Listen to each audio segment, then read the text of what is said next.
2026 সালের জাতীয় নির্বাচন সামনে রেখে জনমনে উচ্ছ্বাস, উত্তেজনা আর বিতর্ক সব একসাথে জ্বলছে। চায়না বাংলাদেশ রিসার্চ ইনস্টিটিউট এর সর্বশেষ আন্তর্জাতিক জরিপে এবার অংশ নিয়েছে প্রায় 3,82,00,000 ভোটার এবং অবাক করা ব্যাপার, এই বিপুল ভোটারের 86.5% মানুষ বলেছেন তারা ফেব্রুয়ারিতেই ভোট দিতে চান। প্রশ্ন একটাই, যদি আজই নির্বাচন হয় তবে জনগণ কাকে ভোট দিত?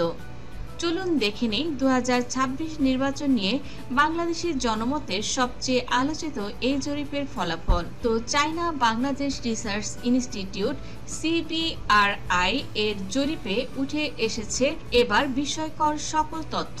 কে এগিয়ে, কে পিছিয়ে, কে ক্ষমতার মসনদে বসবে, এই নিয়েই আজকের এই জরিপ। তো এই জরিপটিতে অংশগ্রহণ করেছিল বাংলাদেশের 7টি প্রধান রাজনৈতিক দল। প্রথমে ছিল গণ অধিকার পরিষদ, জাতীয় পার্টি, ইসলামী আন্দোলন বাংলাদেশ, জামায়াতে ইসলামী বাংলাদেশ, ন্যাশনাল সিটিজেন পার্টি, জাতীয়তাবাদী দল বিএনপি এবং বাংলাদেশ আওয়ামী লীগ। তো প্রথমে গণ অধিকার পরিষদ, যেটা নুরুল হক নূরের। জরিপে নুরুল হক নূরের নেতৃত্বে গঠিত গণ অধিকার পরিষদ পেয়েছে 1% ভোটারের সমর্থন। তরুণ প্রজন্মের একটা অংশকে আকৃষ্ট করছে গণ অধিকার পরিষদ। তাদের ভোট 1%, কিন্তু আলোচনায় 10%, কারণ তারা প্রতিটি ইস্যুতে সোশ্যাল মিডিয়ায় সোচ্চার রয়েছে। ঢাকা বিশ্ববিদ্যালয় ও যুব সমাজের কিছু এলাকায় এদের জনপ্রিয়তা বেড়েছে, তবে রাজনৈতিক অভিজ্ঞতার ঘাটতি তাদের বড় দুর্বলতা। জরিপে গণ অধিকার পরিষদ পেয়েছে 1% ভোটারের সমর্থন। যেখানে মোট ভোটার ছিল 3,82,00,000, সেখানে গণ অধিকার পরিষদ পেয়েছে 3,82,000 এর মতো ভোট এবং গণ অধিকার পরিষদ 3টি এর মতো আসন পাওয়ার সম্ভাবনা রয়েছে। এ পর্যায়ে ইসলামী আন্দোলন বাংলাদেশ, মাওলানা চরমোনাই পীরের নেতৃত্বে ইসলামী আন্দোলন বাংলাদেশ এখনো গ্রামীণ ভোটেই টিকে আছে।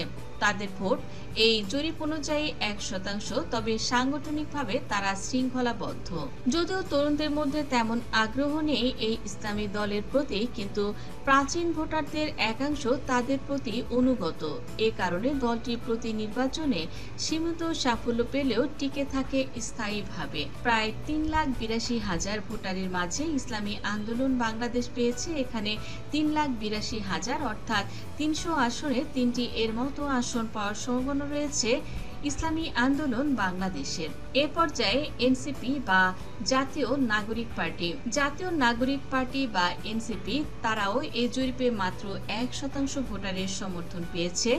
নাহিদ ইসলামের নেতৃত্বে তারা শহরে তরুণ শিক্ষার্থী ভোটারদের মধ্যে মোটামুটি জনপ্রিয়, তবে সম্প্রতি নির্বাচন কমিশন তাদের শাপলা প্রতীক না দিয়ে বেগুন, বালতি, থালাবাটি প্রতীক প্রস্তাব করায় তারা তীব্র ট্রলের শিকার হচ্ছে। তারা 2026 নির্বাচনে বালতি প্রতীক নিয়ে প্রতিদ্বন্দ্বিতা করতে প্রস্তুত, এমনটিও অনেকেই বলছে। তো এই জরিপে এনসিপি বা জাতীয় নাগরিক পার্টি পেয়েছে 1% ভোটারের সমর্থন, অর্থাৎ 3,82,00,000 ভোটারের মাঝে মাত্র 3,82,000 এর মতো ভোট পাবে এনসিপি, এবং এই 1% মানুষের সমর্থনে জাতীয় নাগরিক পার্টি বা এনসিপি তারা কিন্তু 3টি এর মতো আসন পাওয়ার সম্ভাবনা রয়েছে। এ পর্যায়ে জাতীয় পার্টি, যেটা হুসাইন মোহাম্মদ এরশাদের রাজনৈতিক দল, এরশাদের মৃত্যুর পর থেকে গোলাম কাদের সিদ্দিক, GM কাদের এই দলের চেয়ারম্যান, তাদের ভোট এখন 2%, কিন্তু রাজনৈতিক ভারসাম্যে জাপা সবসময় গুরুত্বপূর্ণ ভূমিকা পালন করছে। দলটি এখন বলছে তারা কোনো দলের ছায়াতলে নয়, তৃতীয় শক্তি হিসেবে আসবে। রংপুরে তাদের শক্তির ঘাঁটি এখনো অটুট এবং উত্তরাঞ্চলের প্রভাব পড়ে বরাবরই। দলের ভেতর বিভক্তি এখনো বড় সমস্যা। তো এই জরিপে জাতীয় পার্টি পেয়েছে 2% ভোটারের সমর্থন, অর্থাৎ মোট ভোটারের জাতীয় পার্টি পেয়েছে 7,64,000 এর মতো ভোট এবং 2% মানুষের সমর্থনে জাতীয় পার্টি আসন্ন জাতীয় সংসদ নির্বাচনে 300 আসনে 6টি এর মতো আসন পাওয়ার সম্ভাবনা রয়েছে। জাতীয়তাবাদী দল বিএনপি এই জরিপে পেয়েছে মাত্র 13% ভোটারের সমর্থন। বিএনপি তাদের ঐতিহ্যবাহী রাজনৈতিক অবস্থান ধরে রেখেছে, তবে বর্তমানে জনগণের সংগঠন প্রচুর দুর্বল। ঢাকা, চট্টগ্রাম, কুমিল্লায় বিএনপি এখনো ভোটে প্রভাবশালী। তারা দাবি করছে নির্বাচন কমিশন পরিবর্তন ছাড়া কোনো নির্বাচন গ্রহণযোগ্য নয়। পিআর পদ্ধতি জাতীয়তাবাদী দল বিএনপি চায় না।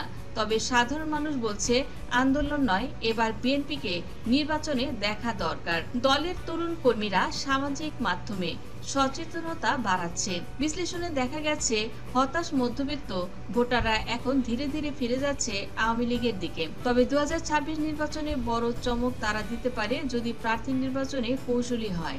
অনেকেই বলছে বিএনপি খেলা দেখাবে শেষ রাতে, কারণ ওস্তাদের মার শেষ রাতে। তো এ জরিপে জাতীয়তাবাদী দল বিএনপি পেয়েছে 13% ভোটারের সমর্থন। যেখানে মোট ভোটার ছিল 3,82,00,000, সেখানে জাতীয়তাবাদী দল বিএনপি পেয়েছে 49,66,000 এর মতো ভোট।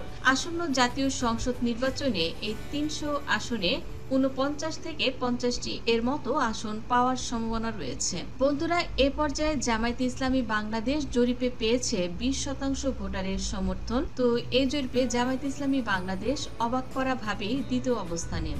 তাদের ভোট ব্যাংক 20%, যা মূলত দক্ষিণাঞ্চল ও সিলেট অঞ্চলে বেড়েছে। দলটি এখন আর শুধু ধর্মভিত্তিক নয়, বরং রাজনৈতিক ইস্যুতেও সক্রিয়। দাঁড়িপাল্লা মার্কায় নির্বাচনে অংশ নেবে।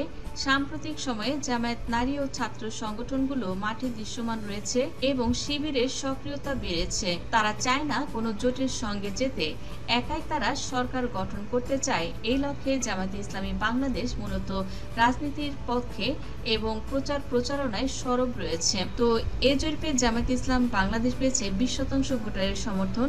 যেখানে মোট ভোটার ছিল 3,82,00,000, সেখানে জামায়াতে ইসলামী বাংলাদেশ পেয়েছে 76,40,000 এর মতো ভোট। 300 আসনে 60টি এর মতো আসন পাওয়ার সম্ভাবনা রয়েছে জামায়াতে ইসলামী বাংলাদেশের। এ পর্যায়ে বাংলাদেশ আওয়ামী লীগ জরিপে দেখা গেছে বিপুল ভোটে জয়লাভ করেছে বাংলাদেশ আওয়ামী লীগ। এই জরিপে পেয়েছে 62% ভোটারের সমর্থন। আওয়ামী লীগ এখনো বাংলাদেশের সবচেয়ে বড় রাজনৈতিক শক্তি, যদিও এখন তারা ক্ষমতার বাইরে। শেখ হাসিনার দেশত্যাগের পর দলের নেতৃত্ব এখন সাংগঠনিক কমিটির হাতেই রয়েছে এবং মাঠে ময়দানে নতুন নেতৃত্বে উঠে আসছে দ্রুত দলটি। জেলা পর্যায়ে বিশেষ করে গোপালগঞ্জ, ময়মনসিংহ, কিশোরগঞ্জ ও বরিশালে এখনো আওয়ামী লীগের ঘাঁটি অটল। দলটি নতুন করে জনতার পুনরুদ্ধার অভিযানের নামে আন্দোলন চালাচ্ছে। বিশ্লেষকদের মতে জনগণ মনে করে দেশের স্থিতিশীলতা ফিরিয়ে আনতে আওয়ামী লীগের অভিজ্ঞ নেতৃত্বই প্রয়োজন। বন্ধুরা, এই জরিপে বাংলাদেশ আওয়ামী লীগ পেয়েছে 62% ভোটারের সমর্থন। যেখানে মোট ভোটার ছিল 3,82,00,000, 2,36,84,000 এর মতো ভোট একাই পেয়েছে বাংলাদেশ আওয়ামী লীগ। আর এই 62% মানুষের সমর্থনে 180 থেকে 200টি এর মতো আসন পাওয়ার সম্ভাবনা রয়েছে বাংলাদেশ আওয়ামী লীগের। তো জনগণের চোখে কে আসছে ক্ষমতায়, সেটা সময়ই বলে দেবে। এ কথা স্পষ্ট যে বাংলাদেশের ভোটাররা এখনো আগের চেয়ে অনেক বেশি সচেতন, বিশ্লেষণধর্মী এবং আত্মবিশ্বাসী। 2026-এর নির্বাচন শুধু একটি ভোট নয়, এটা হতে যাচ্ছে বাংলাদেশের গণতন্ত্রের টার্নিং পয়েন্ট। ধন্যবাদ দর্শক সম্পূর্ণ ভিডিওটি দেখার জন্য।